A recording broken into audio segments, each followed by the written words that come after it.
খেলাপি ঋণের কারণে দেশের অর্থনীতিতে চরম নেতিবাচক প্রভাব পড়ে, ক্ষতিগ্রস্ত হয় ব্যাংকিং খাত, কমে যায় বৈদেশিক বিনিয়োগ। ঋণ খেলাপি করে বিদেশে পালিয়ে থাকাদের শনাক্ত করে দ্রুত ব্যবস্থা নেয়ার তাগিদ সংযুক্ত আরব আমিরাতের প্রবাসী বাংলাদেশিদের। বৃহস্পতিবার রাতে দুবাইয়ে জনতা ও ইসলামী ব্যাংকের যৌথ আয়োজনে এক মত বিনিময় সভায় বাংলাদেশ ব্যাংকের গভর্নরের কাছে এই দাবি তুলে ধরেন প্রবাসীরা।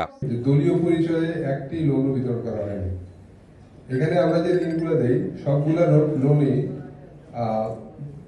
আপনার জামানতবিহীন লোন, শুধু পার্সোনাল গ্যারান্টিতে দেওয়া হয় এবং সেটা ব্যবসা বিবেচনা করে দেওয়া হয়।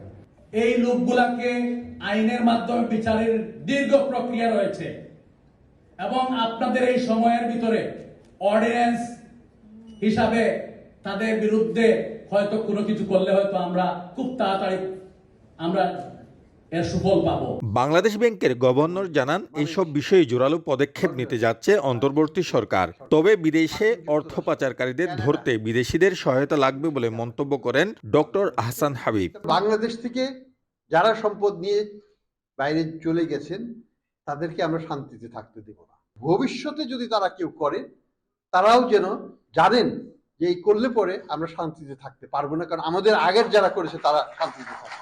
এটা হচ্ছে আমাদের লক্ষ্য। এই লক্ষ্যে আপনারা সহায়তা করুন।